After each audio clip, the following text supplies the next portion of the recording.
Welcome to Politics Well, Done Right. My name is Egberto Willis, your host. Good morning, Houston. Good morning, Harris County. Good morning to the United States of America. Of course, good morning to Texas, which I got out of order. Good morning to the United States. And good morning to all over the world. Good morning to Louisiana. Good morning to East Texas. Bowman, everybody. Hey, we're going to have a great show for you today. This is for everybody. How art thou doing? It's a few days before La Navidad, the Christmas, or whatever you celebrate during the holidays. Anyhow, before I get started, I want to send it right back to our geniuses in the studio. Good morning, genius. oh, I am such a Grinch. I'll be so glad when this stuff is over with. You wouldn't believe it. Why are I you a am Grinch?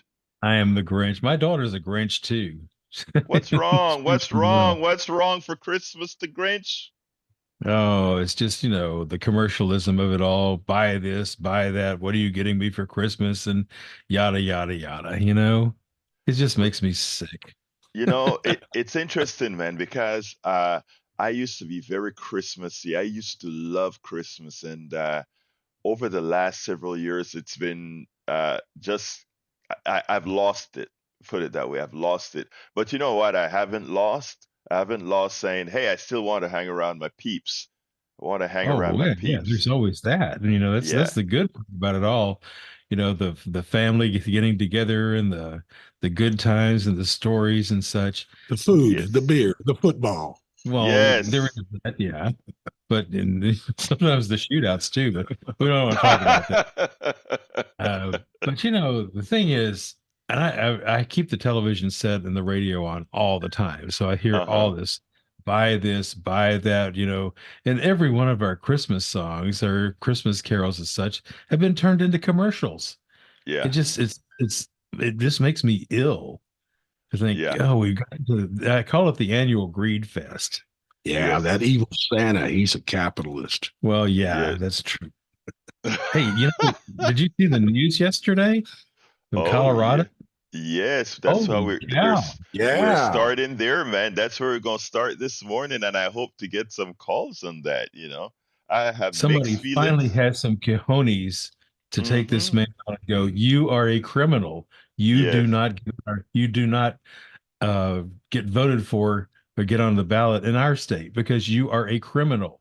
Yeah. And Yeah. I was thinking, doesn't the presidential oath of office, doesn't he say defend, protect, and The to the Constitution. Constitution? Yeah. Yes. Isn't that in there?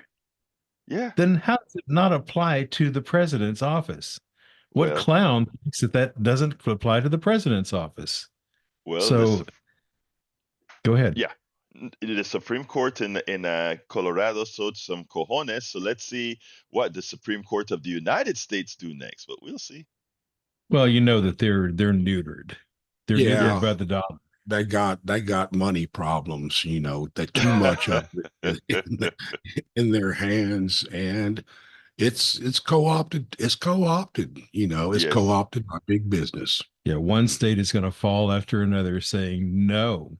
Somebody finally had the cojones Way to and go. the chutzpah, as the Jewish people would say, they have the chutzpah to go mhm. ahead and get this done and get it done right. Now, I think Jack has some wisdom for us before I pop off too much here. Well, it's the same subject of, I personally applaud the Colorado Supreme Court for disqualifying Donald Trump from running in their state election for president. This is truly a moral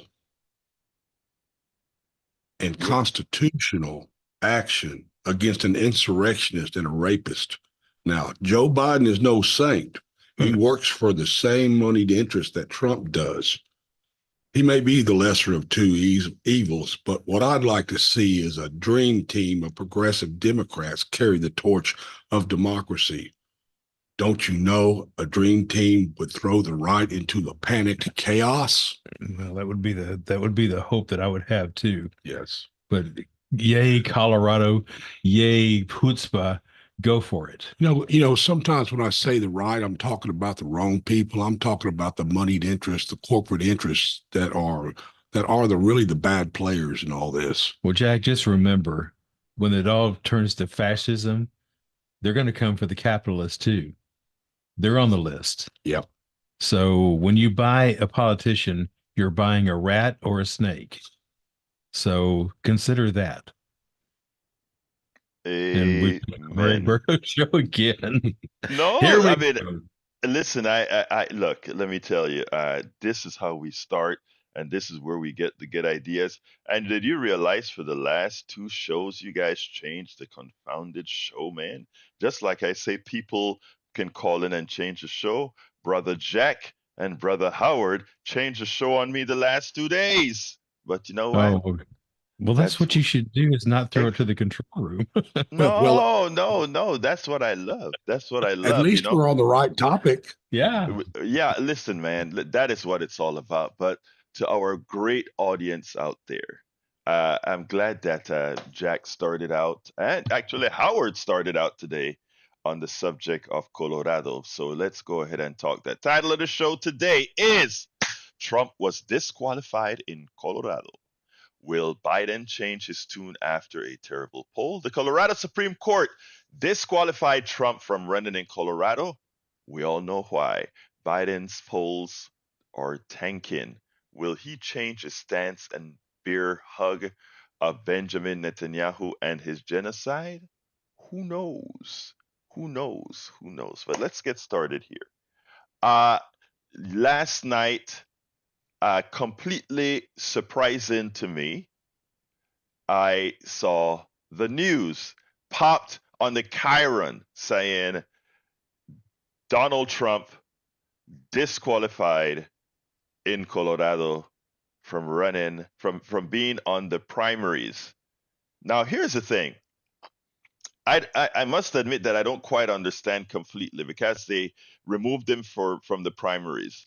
But does that mean that somehow he can still be a on the main ticket? I don't know. I don't know. I'll be honest with you. I don't know. And I hadn't spent the time to do any profound type of researching or anything of that sort. But the Colorado Supreme Court disqualifies insurrectionist Trump from the 2024 ballot. Colorado's Supreme Court on Tuesday, this is from Common Dreams, ruled that former U.S. President Donald Trump, the 2024 Republican presidential frontrunner, is barred from holding future office under the 14th Amendment's insurrection clause due to his incitement of the January 6, 2021 Capitol attack. In a decision likely to be appealed to the U.S. Supreme Court, the Colorado justices ruled 4-3 that Trump's effort to thwart the peaceful transition of presidential power for the first time in the nation's history rendered him constitutionally ineligible to hold office, to hold elected office. The majority found that, and it was a 4-3 decision. The majority found that that a state court did not err. Remember, the state court earlier made that claim. The state court did not err in concluding that President Trump engaged in insurrection through his personal action before on January 6th. Enacted after the Civil War, Section 3 of the 14th Amendment bars from public office any officer of the United States. And yes, Donald Trump, even though you'll have some that would say that the Constitution doesn't specifically say it, uh, Donald Trump is in fact an officer of the United States, uh, who takes an oath to uphold the Constitution and subsequently participates in an insurrection or rebellion against the U.S. government. They do not have the right to hold office. President Trump asks us to hold a section that Section 3 disqualifies every oath breaking insurrectionist except the most powerful one, and that it bars oath breakers from virtually every office, both state and federal, except the highest one in the land. The sum of these parts is this: President Trump is disqualified from holding the office of president. Because he is disqualified, it would be a wrongful act under the election code for the Secretary of State to list him as a candidate on the presidential primary ballot. What are your thoughts about that, people? What are your thoughts? The president can. Let me just be honest first. When I first saw the news, I first said, "Yeah, that is great." My second thought was, "But I so much would prefer to understand, to see that America is willing to beat him badly, like he did get a beating in 2020 once again." But you know, sometimes you then say, should we take chances? I have a lot more to say, but since we have a caller, I'm going to jump to Harry. And folks, you can start calling now. 713-526-5738. Again, that number is 713-526-5738. Hit extension 2 to be on air. Let's go. Harry, what say you? Hallelujah, Humberto Willis, and hallelujah to Howard and Jack Van Dever. I've been praying for this. I was so happy. I was just so full of enthusiasm when I heard the news about Colorado doing this. They've been pushing for this, and they're talking about other states doing it. What worries me, though, about all this is the federal Supreme Court, because it's 63 in favor of those right-wing rats, as Howard puts it, they would try to strike this down and to keep Trump on that ballot. Now, I know the Trump team is trying to appeal it, so let's just keep the faith and hope that the right thing gets done and Trump is taken off the ballot, and he will be disqualified for the Seditions Act. People got killed in that thing on January 6th. He did not uphold the Constitution, and so he needs to just be off the ballot and be in our rearview mirror. And I do want to say something about immigration. When we were when I was talking yesterday, Alberto, you did make me think when you said that you were a little disappointed. But when I thought about that, and I couldn't really go into those things.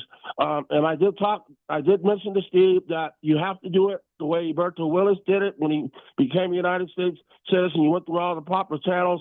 But I will say that what I will say about that is Greg Abbott and his bill is a joke. It's just a joke. You know what they do, and I did say this on the show, I think a few months back. These corporations, and they just they hire these people that are illegal. They should be the ones held accountable. And I made those comments about what Barry said. They're the ones who should be penalized for hiring people who are illegal. They're the ones that should be stopped from doing this, because if you didn't hire these people, they wouldn't come here. That's the whole point. They come here because they have no opportunities in their own country, whether it's Guatemala, Honduras, El Salvador, Mexico, all those places. That's why they come here, to feed their families. It was a good thing that Obama did that thing with DACA for people who were brought here, and they had a chance to, under that program, and praise the Lord, Trump was not able to destroy that they could become an American citizen. But that thing is a joke because they use you and lose you, and then they bring some more in here. So they're just doing that to appease the American people, to make them think that they're doing something. And that Abbott is just terrible with his also funding the border wall, and also him doing the well, I get, you know what, Harry, I get you. Let me just say this. Harry, yesterday when I said I was disappointed, it wasn't a personal statement. Let me first get that straight. Because your sentiment is a sentiment, believe it or not, is a sentiment of the majority of people. If you do a polling with regards to the border, etc., because it is so out of control, that is in fact the sentiment. What I try to say, what I was trying to put out there is that a lot of us have this sentiment because we don't have all the information as far as causality, etc. I would be, I am happy that, and your tonality says it all. I mean, you're always willing to listen to how things are, as most people I think are. And when we bring this all back around to, yeah, when we bring this all around back to even, I'm sorry, go ahead. What do you want to say? I was going to say, listen and learn, because we all don't have it all. And like politics done right, and you talk with Steve Hunter, what you guys try to do is you try to inform us. You try to misinform us, like you try to get rid of the messages that are misinforming, the propaganda. Right, and And exactly. Thank you, Harry. And what I'm trying to, and you're correct. And what I must say is that it is our job, those of us who have a platform, right? Whatever that platform is, even if it's you on Facebook or you on Twitter that have a following base, it is the responsibility that you should have to those who have developed faith in you to get it right, right? And one of the things that I try to do is when I hear these stories is not necessarily to say, well, Harry, I can't believe you say that. Now I don't like you anymore, Harry. No, it's not. That's not the case. No, I We're know all that. judged by the information we get and how it's presented. So I understand, and that's why I will continue to tell the stories about what's really going on as to why we have this flood at the border. And it doesn't start with these people being at the border or the coyotes or anything like that. It's a lot deeper. And when we understand it, we do better. But thank you so kindly, Harry, for being our consistent Exactly. caller here to open the door. So you have a wonderful rest of your day, You my do. I like brother. to listen to you because you clear things up and you get rid of the confusion. And Thank when you. people are, like you said, about all the information, like you said, you try to clarify and clear that up to get people to think, and to help people in their thinking when maybe they're being led astray or they don't have Exactly. All of us, and by the way, all of us, yours truly as well. I can be led astray if I don't keep up to speed with the thing. It applies to all of us. Thank you, Harry. I got to go to Johnny. Come on in, brother Johnny, the mayor of Politics Done Right. How are you doing, Johnny? Well, I'll tell you the same thing I told Magic Jack a few seconds ago when he asked me how I was doing. I'm feeling like that Beatles song, I'm so tired. Today was off. And then Harry had to call in and reminded me what he said yesterday about immigration. So here we go. It's going to be short and simple. And then I got to turn in and go back to bed. Okay, immigration is part of the human condition. Immigration is part of the human condition. It's as American as apple pie and baseball and American foreign policy. I'm done. Thank you, Johnny. Have a wonderful day. And don't you go to sleep. You need to listen to Politics Done Right, brother. What are you talking about? Anyway, love you, Johnny. Let's go to Eugene. Come on in, Eugene. How are you doing this morning? How you doing, sir? I just want to tell you I enjoy your program. I listen to it every morning. I'm a native Houstonian, law-abiding citizen. And about Trump, he needs to be either executed or put in prison, like with Trump. Like when you come across a venomous snake, how do you get rid of it? You get rid of the head. And as far as immigration, I live around in the area in Houston where there's a lot of migrants.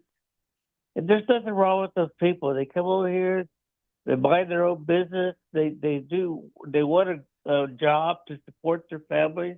Nothing wrong with that. It's been like going on for years, you know. And if there's a problem over there on the border, the problem is with the United States. They need to correct the process better. Eugene, you're a wise man. Thank you so kindly. Except I don't want to execute Brother Trump. I just want to throw him in jail because he's guilty. But Eugene, thank you so kindly for your call and your wise words. We're on the same page. Yes, sir. Thank you, my brother. Let's go to El Señor Augie. How is my brother Augie doing? Hey, Merry Christmas to everybody there. And, Merry Christmas, Augie. I heard about Howard. He was turning green, and now I understand he was becoming the Grinch. But this was a miracle there that with Colorado when things were going down, and weren't feeling good, and then all of a sudden we had this miracle. And you were right about earlier about the capitalists. The capitalists backed Hitler thinking they could control him, but little did they know what he had in plan for them. And with Israel, Netanyahu is Israel's Trump. too, and hopefully they'll take care of him too. But anyway, Merry Christmas to all you guys and what you do, and you give us a lot to think, and thanks for spreading the word. Thank And you very much, Augie. I appreciate. I hope you go ahead. I'm sorry. yeah, and I can't wait to hear what you got to say tomorrow. Great. Look, brother, thank you very much. You are a great person, great supporter of our station and what we do. You have a wonderful day, Augie. All right, let's go to Alan. Alan, how you doing, Alan? Alan? Yes, because of fear of war and climate change, some of the bottlenecks of the world, the Straits of Hormuz, Suez Canal, and the Panama Canal, in various regions, cargo ships are not able to get through. So you might want to comment with that. So All right, let me just say, I'd like to it. comment on that. Before you go, Alan, I want to comment about that. You remember with the pandemic, we had the supply chain problem that was inflicted by the pandemic and work stoppages around the world and all of that. It created a supply chain problem, had the problem with inflation. The mismanagement of Israel and the Israel Hamas war has the same potential for the kind of traffic, and the traffic isn't going to, the bottleneck is not going to be the Panama Canal anymore, because the Panama Canal can now except for the drought that I think is sort of getting alleviated, except for the drought, that's because we need the waters we need fresh water to move the ships from one sea to the next. But we created some new locks in Panama that can take some of these bigger ships. So the bottleneck that used to be there is no longer there between the two oceans. Now, the bottleneck that the Suez Canal to the, I think it's to the, I don't remember, Red Sea, it's a different story altogether. And that is a problem that could create this supply chain issue.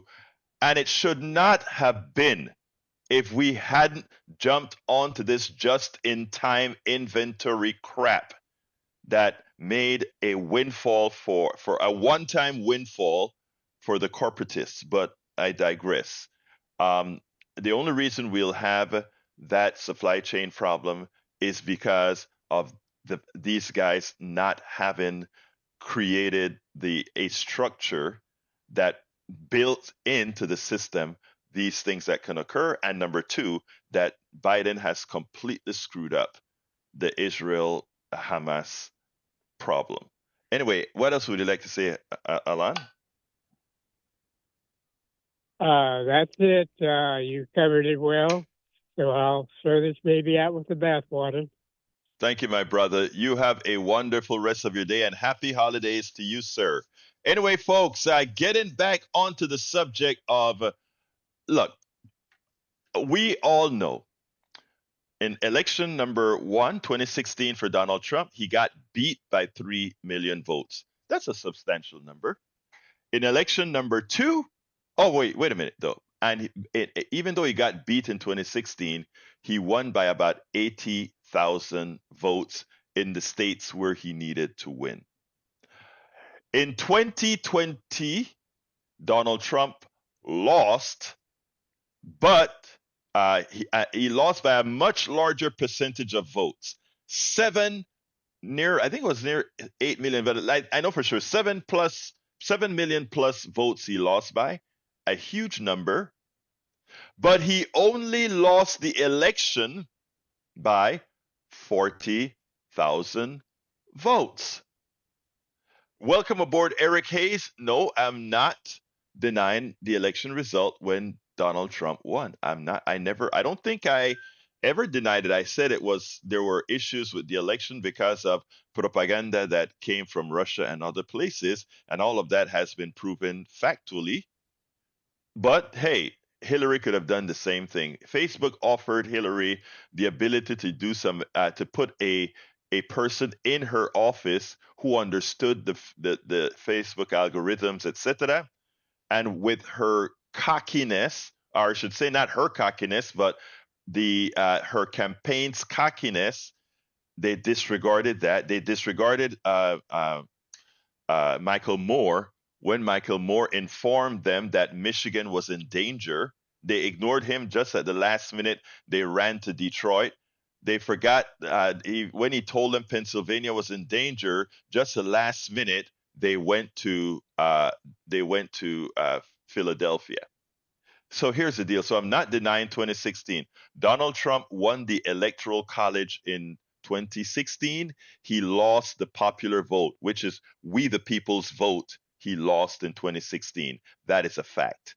In 2020, he lost by 7 million votes, but his losing margin was less than his winning margin, which means he could actually be president again, even though he will never get the popular vote. All right. So he only lost by 40,000 votes in the Electoral College in 2020. And that's why a lot of people are acting scared. To which I say, what people need to do is to do their jobs. Respect people, talk to people, and go to where people are at. I asked everybody a few days ago to watch a YouTube program on the poorest place in America, which is Appalachia, the Appalachia region in West Virginia, who is a distinctly red Trump voting area. I just don't understand, and I'll tell you, West Virginia ain't all that far from the elitists in Washington, D.C. I just don't understand how we are not flooding those depressed areas with true, caring Democrats who are saying this town went to hell because of the policies of the people you support. Here is what I am going to do for you. As your representative, as your congressperson, as your senator, Manchin, you supported Manchin for several years. Now you are going to switch from Manchin to support the former, the current governor of West Virginia. I would be in all of these places talking to these people, showing these people that I care. That's what I would be doing. Because neglect, whenever there's neglect, we have forced neglect in this country right now. As people have to work as hard as they work right now, we get latchkey kids, forced neglect, right? Forced neglect. And what do latchkey kids become? Many of them do the wrong thing. And then that wrong thing turns into, many times, criminality. And then, as a people, we complain about the criminality and we go ahead and we lock them up, and we try to get these Kim Og type district attorneys that they're law and order, and they're going to lock them up, and they're going. I don't see them taking that stance with Donald Trump, who finally a court got some cojones to do something about. The biggest criminal in our country right now is Donald Trump. He's not suffering the consequences. But we want to lock up those poor kids who are latchkey because of the policies that those on the right, Republicans, and neoliberal Democrats, because of the policies they support. Right? All of these things are tied in together, my friends. This is when I switch in this way, none of this is off subject. All of these things are intertwined. And America is about to potentially give Donald Trump a second look, because they are so frustrated with what they perceive as the failures of Biden. And by the way, I got to say this. I disagree with Biden on Israel. But economically speaking, even as the stuff hasn't trickled down, based on what we had done so far, Biden was the best between those two to run. His economy is solid. I am sorry. The economy, based on the capitalist structure of any neoliberal, is as good as it's going to get under this type of system. Understand that. We decided as a country that we wanted the person that's more in the middle, right? That's what we wanted at the time that we elected Biden by 7 million votes. And for the most part, Biden has come through it quite a bit for those of us who are progressives who understand the things that people say that they want. But people, as they say the things that they want, the policies that they want, too often they don't realize who is actually going to give them that policy that they want, which in general are progressives. So they elect the Bidens. And again, I was not a fan of Biden. I voted for Biden. If Biden is a candidate again, I will vote for Biden again. And I will advise everybody to vote for Biden again if that's a choice. I would love to have another choice, but if that is a choice, that's who I will vote for. I'm just saying that's who I will vote for. I can't tell you how to vote on these channels, but I can tell you that's who I'm going to vote for and who I think others, if they're looking for the policies that support them, would likely want to support. Now, Donald Trump, as Colorado did the right thing constitutionally, I am of mixed feelings because I think Donald Trump's people would do well to see him beat badly. And I mean beat badly, but to do so, there has to be a movement, an ongoing movement, not of retribution of those who support Donald Trump, but a movement of engaging all Americans, including those who engage Donald Trump. Ray called yesterday to my 3 o'clock show, and Ray had the most profound statement when he said, even my family are reluctant voters. He said, Egberto, you're always saying, let's go ahead and work to get the right to vote. But we got to get to everybody. You listen to what Brother Howard says all the time. We got to get people voting, and we have to get people voting their interests. But what Ray pointed out on the 3 o'clock show is that we are so apathetic right now that we think we can't make a difference. We're so apathetic. We don't think we can make a difference. And then he said something that was even worse. There are a group of people here who would not vote for, wouldn't spend the time or their energy to go out to vote and vote for Biden. They would not spend their energy or time to vote for Trump because they know Trump is no good. They know Trump is evil. They know Trump is a traitor. They know all of that. But here's what they also believe. They believe that it doesn't matter if Trump comes in as a fascist because their life, their well-being, their economic situation will not be different. And to some extent, I remember being in Arizona and speaking to a few group of folks out there, and they threw their hands up in the air and they said, why? It doesn't matter.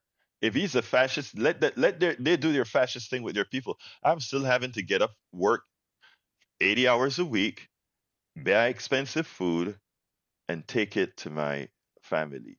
I still have to do that. Why expend the effort and to do it?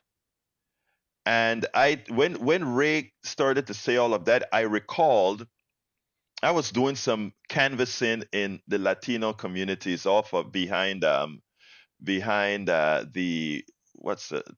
football, the soccer stadium. I said football because in Panama football is soccer, but the soccer stadium.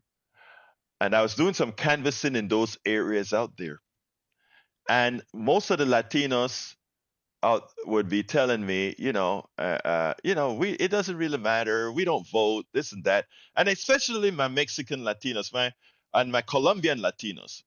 A lot of the other Latinos, they were going to come out and vote, but these others weren't going to vote. And I saw the thread, right? And the thread was most of these guys weren't going to vote. And most of the Latinos that I saw there that were strong about voting were Republicans. And in fact, one of them kicked me off his yard.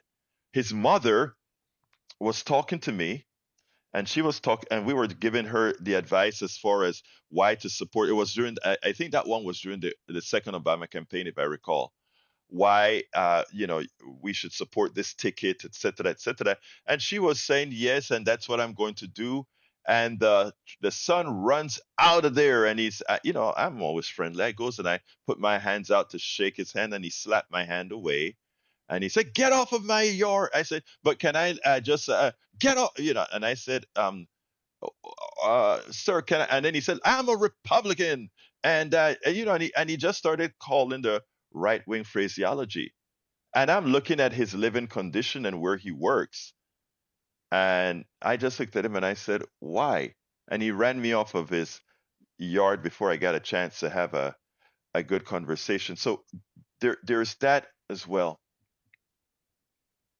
But what we got to do, folks, what we have to do is continue the engagement, because what Ray called in and said is for all of those who think. I'm not talking about the Latino guy that just said, I'm a Republican, even though his mother thought otherwise. The most important folks are the ones that Ray spoke about. The ones that said it doesn't make a difference what the political system is in my life, because that's dangerous. And why is that dangerous? Because he's right about one thing. If he is satisfied to just live, to just go to work and exist and bring home food for his family and nothing else, all the powers that be, the capitalists that be, the fascists that be, they're living on a different plane. And he's right. He will continue living his life of hard work, little to look forward to, but there's all there is to it. To which I say, and which I told Ray, that is who we have to get to. We have to let these folks understand that they can make a difference. And I praise a good friend of mine that I have on this show several times, Daniel Cohen, because we did something recently in the Democratic Executive Committee. And in that Democratic Executive Committee, uh, we went up against the status quo. We went up against the neoliberal institution and won. Organizing brought people out, even though the establishment thought that they had their posse to overcome because they thought they knew what they had. And it won. We organizing wins. So for those who are scared, quote unquote, scared about Trump and are happy to see what occurred in Colorado, be happy that he got removed, because constitutionally he should be removed.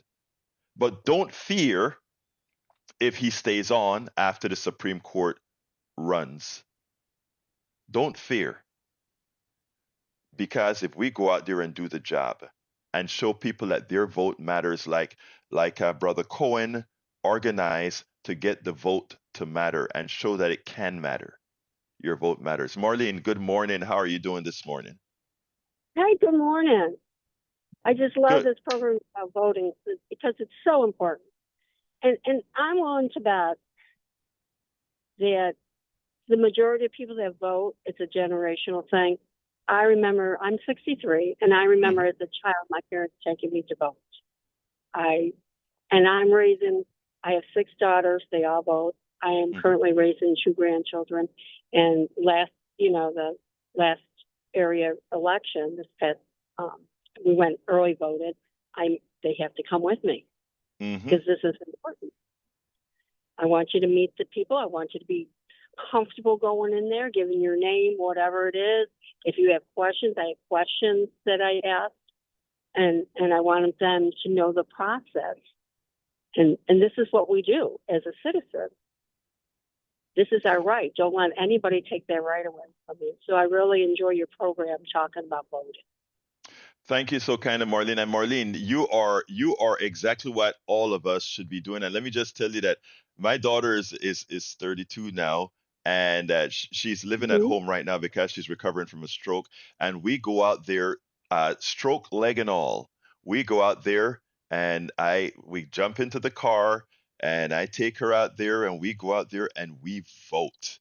And we put that sticker on her forehead, and she goes in there, walk into the machine, and does her thing. You know. Right. So Well, yeah. some of the questions I have a few daughters that are teachers, but and so during this past election with the bond issues and that, and, I called and talked to them, and they're more informed than I used to be. More they would call and ask me. Now I call and ask them. Is it doesn't Yeah, that feel good though? it does, and people that I work with, questions. I'm like, well, you don't have to go on, and I got reached out to my daughters, and I just encourage, and I don't care how you vote, because I do believe that once you get in there and you see the process, that you get more in tuned, and then you want to know what the things are. What are the Right. issues? Or so I do believe that. Um, everybody should vote. And right now the big monster is Taylor Swift, because she registered all these young people, so Hmm. Republicans are just hating on her. And I'm like, really? Everybody, you should be encouraging everybody. If you have a program to stand on, you have issues that are important, people are going to vote for you. Hmm. If you don't have them, then maybe you need to change. Exactly, exactly. And and like I said, and all of us have a job to do, Marlene. You're doing your job. All of us have a job to do.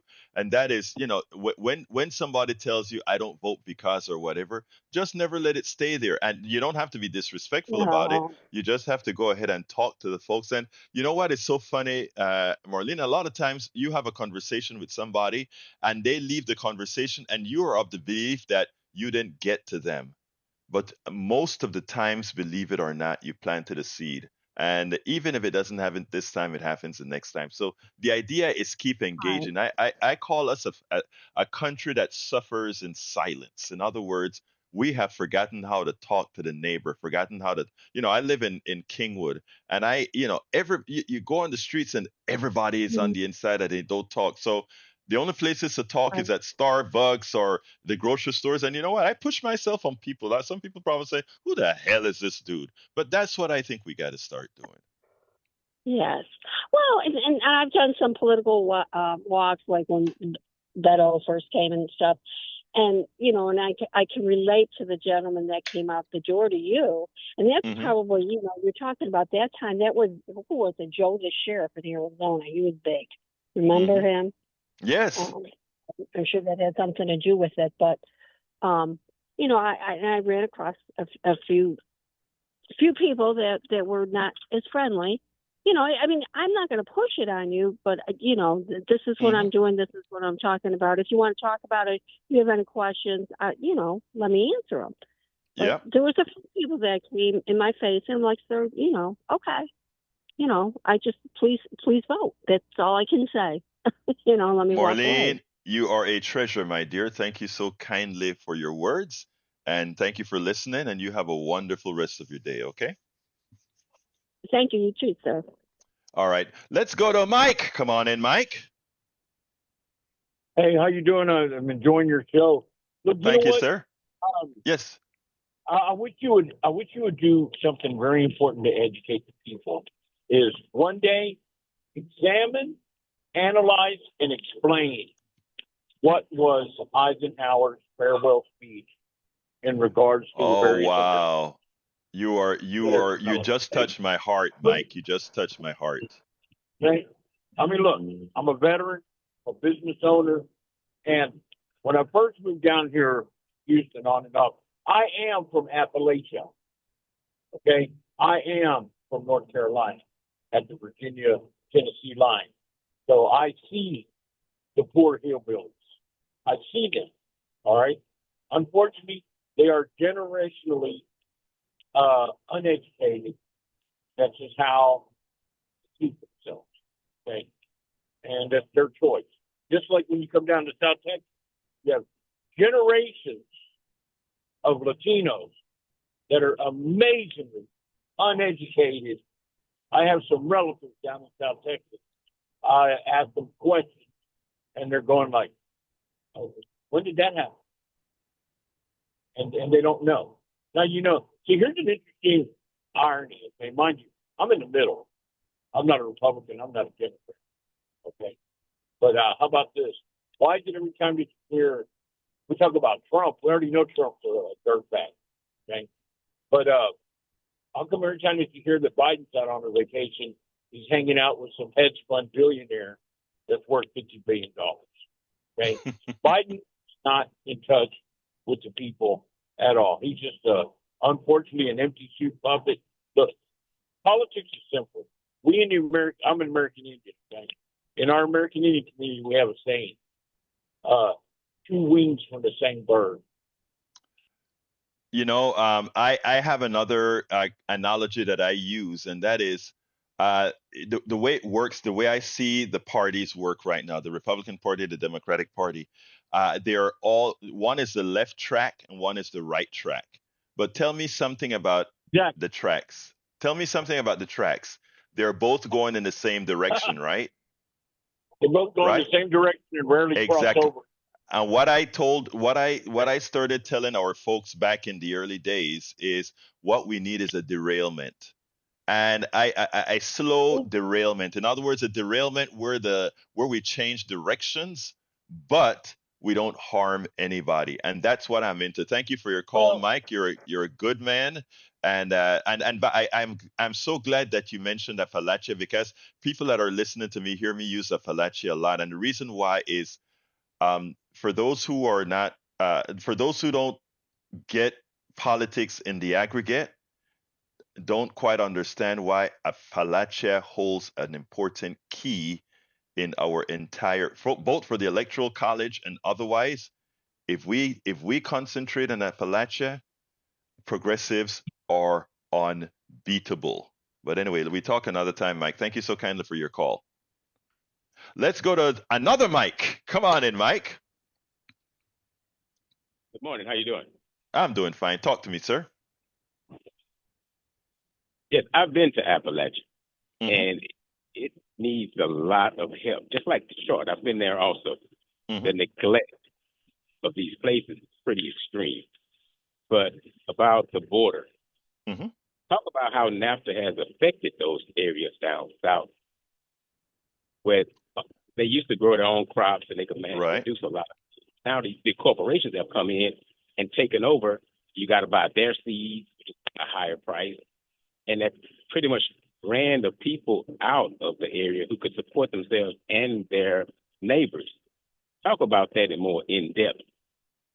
And what's puzzling is that NAFTA affected south of the border more so than north of the border in Canada. Why is that? Why are they suffering so much more south, and Canada's not feeling that kind of effect? You are a smart guy.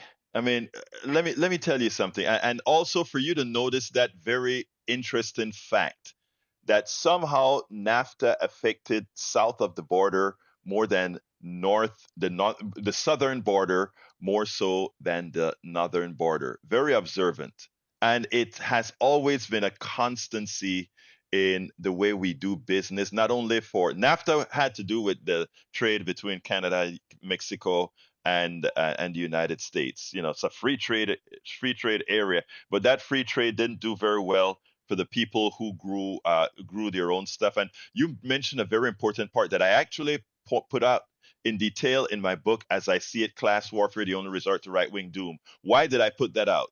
You hit something so important.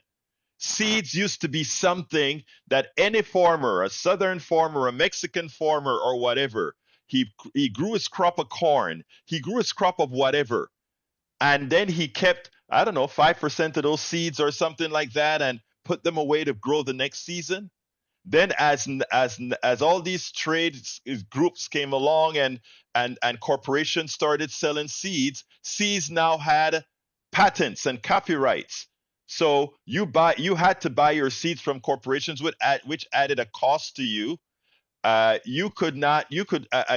country could no longer protect its farmers from what corporations did to those farmers. And voila, you get what we get today. And it's not only NAFTA, it's CAFTA and the others as well. Haiti can't grow rice because Americans, they can't compete with the American rice farmer after those protections were removed. The same occurs in Honduras and Guatemala. And then we sit back at the border and say, why are all those people coming here? They're not coming here because of any prosecution out there. They're coming here because of economic reasons. As if economic reasons isn't a reason to come here, and why many of the people who are already here hadn't come here. Mike, there's a lot more to say. I wasn't completely prepared to talk about this particular subject, though I know it. Thank you for bringing it up, because I think, as Harry was talking about before, we need to talk. We don't need to just say, look at the flood of people at the border. We have to understand why there is a flood of people on the border, and because we don't ask why, is why we can be so evil, to why we can support a evil governor like the governor of Texas, who is actually doing the most inhumane tactics with those good people at the border. Thank you, Mike. You're a good man. Anything else you want to say before you go? Yes, about the two parties. Mm-hmm. Do the comparison and contrast. Which party is at least fighting to get some of the regulations back, trying to provide health care for the nation? And who's trying to get the taxes from those who've got the most, that contribute the most? Who's trying to do at least those three things compared to the party that's objecting to any and everything that's going to benefit the country? Also, one other thing. Could you go over the numbers compared to these tax cuts that was done by Reagan, Bush, and Trump? How much money is no longer in the Treasury if those tax breaks hadn't been enacted? I just read that number. Mike. Thank you for giving me I think it was something. If we look at these tax cuts that have occurred, we have cost our Treasury about $30 trillion. In other words, we would be in balance right now.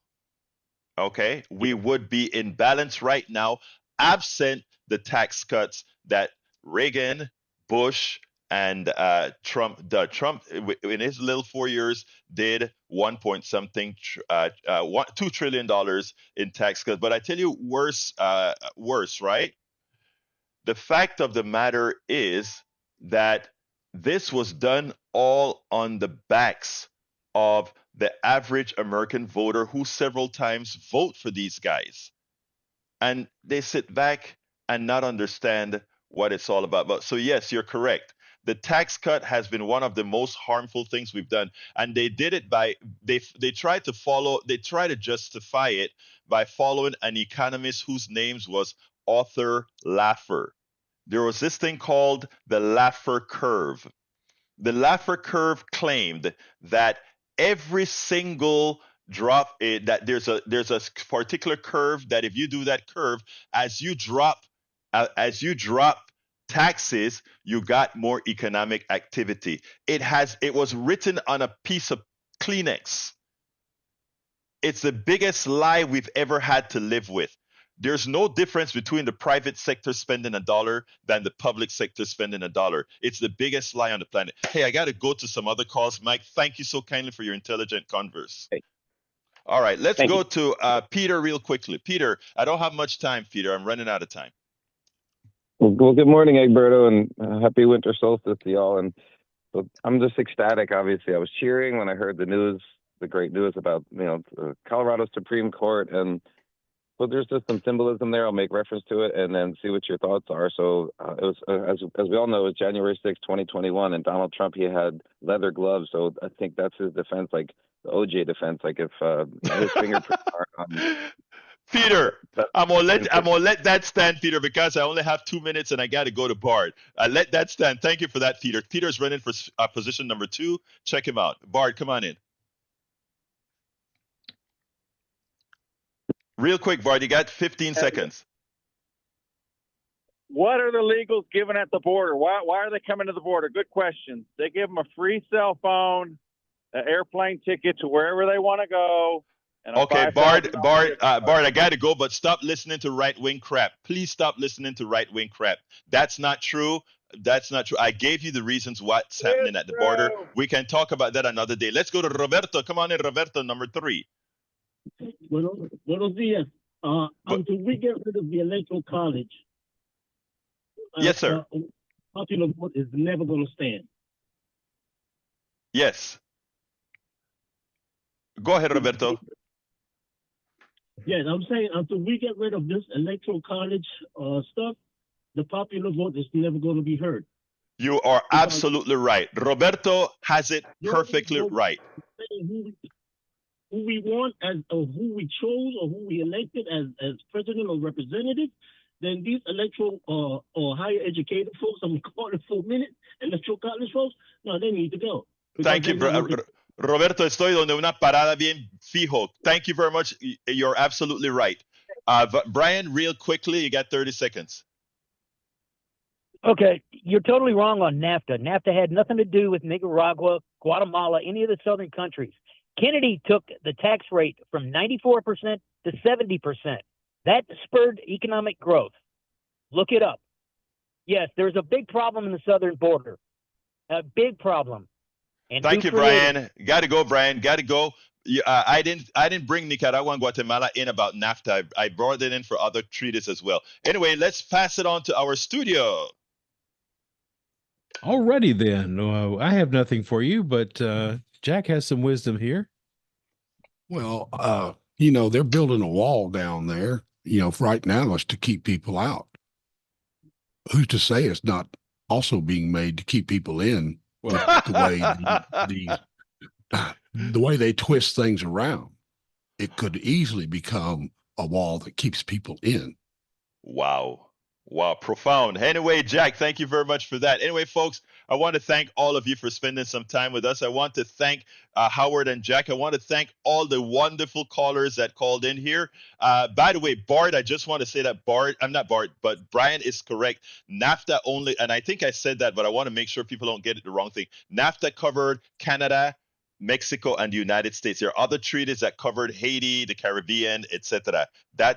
So Brian was correct on that. Anyhow, folks, we got to get out of here. My name is Egberto Willis. This is Politics Done Right, and you guys know how I end this baby. I am what? Out.